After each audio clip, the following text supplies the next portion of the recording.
Hello everyone and welcome to Action RPG. I'm your host Aaron, and for today's video we're headed to the world of Last Epoch once again. I've showed you Necro guides, I have showed you season starters, but I've been hearing over and over again, Aaron, show us the meat and potatoes. Show us the end game builds that are your favorite. And today I've got 4 for you, starting with my Nutcracker. Now, all these builds and all these build guides and all these links, with the exception of Necro, are all 085F, okay? I haven't been able to remake them because obviously 090 is not out yet. But these guides are totally fine. They will get you started. When I update them, they're just going to be tweaked a little bit to make sure they are ready for the new patch, okay? So you could totally follow these guides, and you could hit me up in Discord if something does not make sense to you. Okay. Looking at the Nutcracker, this build uses Herald of the Scurry Zizarin, PoE Zizarin's unique item that he had introduced into the game. And what this does is it takes all of your wolves, so it takes your wolf pack and transforms them into little monsters. Yes, squirrels.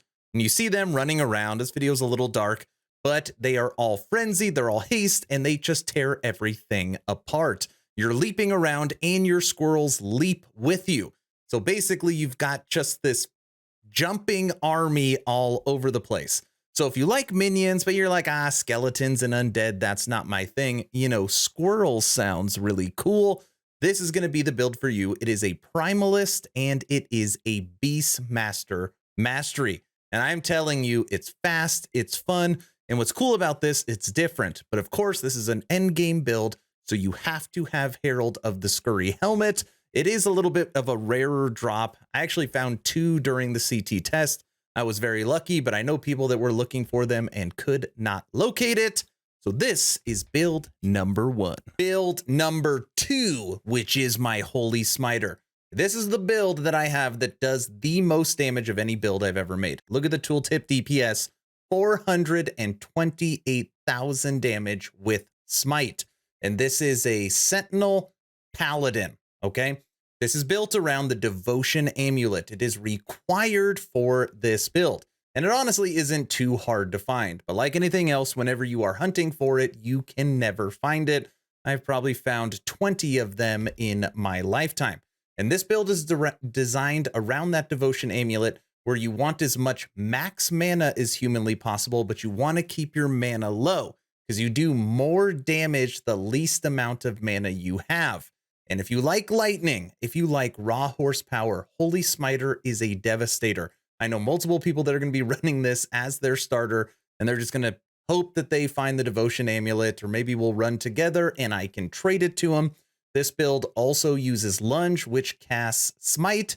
This also uses Javelin that casts Smite, and then you manually cast it with Holy Aura. So it has absolutely perfect synergy and can clear all content.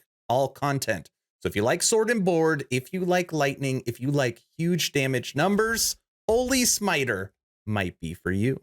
Build number 3, Shotgun Marksman. And this is my 3rd iteration of this build. Normally with multi-shot, even though you shoot 100 arrows, only 1 arrow actually does damage to the target. Well, not with this build, because a special node that you take inside of the tree allows it where an enemy can be hurt by multiple of the same projectile, which means when you're dealing with larger targets or bosses or spires like you're going to see in 1 second, every single arrow is going to hit this spire right now, and it is literally going to disintegrate in a second because all those damage multipliers are piling up. What's so cool about this build is normally when you think of a multi-shot or a shooting build, a marksman, you think of ranged, you think of sniper, you think of sitting back and picking off enemies. No. Not with Shotgun Marksman. You want to be up close and personal when you are fighting and kill them before they kill you. And even though this build you are up close and personal, you do have lots of survivability mechanics inside of the build, and it is honestly just a blast to play. So if you are an old D2 fan and you used to play multi-shot and you want to revisit those fun years, Shotgun Marksman might be for you. Build number 4, my 10th iteration of my Fire Necromancer build. Now, I was thinking for a long time, do I really want to put this build in this video? Because I've already showcased it 3 times on my Necromancer build, on my season starters, and now on my advanced builds. But I felt like I had to do it. Not only is this my season starter, it is also going to be my end game build, and it is my favorite build inside of Last Epoch. And my new unique, Aaron's Will, is coming to the game that's just going to make it so much stronger. So if you are a fan of Acolyte, being that witch, and Necromancer, this is going to be the build for you. It has perfect synergy across every single skill and passive. You use fire exploding zombies, you use fire golem, you use fire wraiths, and you use fire mages with Dreadshade to buff them all. And with 090, you are getting a teleport ability basically for free that will move your entire army with you. It is unbelievably good, unbelievably strong. There at the end, I'm literally just standing still, letting my minions do everything. So if you like Necro, this is going to be the build for you. That's it. The 4 builds I recommend for end game pushing. Now, before we're out of here, I just want to quickly plug for the last time. There is still time to get in my race. Action RPG's first race in the Discord. It is linked in the description, okay? It's the first link in the description. We're going to be racing to find my new unique and a unique with legendary potential to turn into an item that you can get 4 golems with, okay? You have a chance to win a custom action RPG hat. So go to the Discord. We're going to be running multiple multiplayer parties all day throughout the weekend. We're going to be giving away game keys.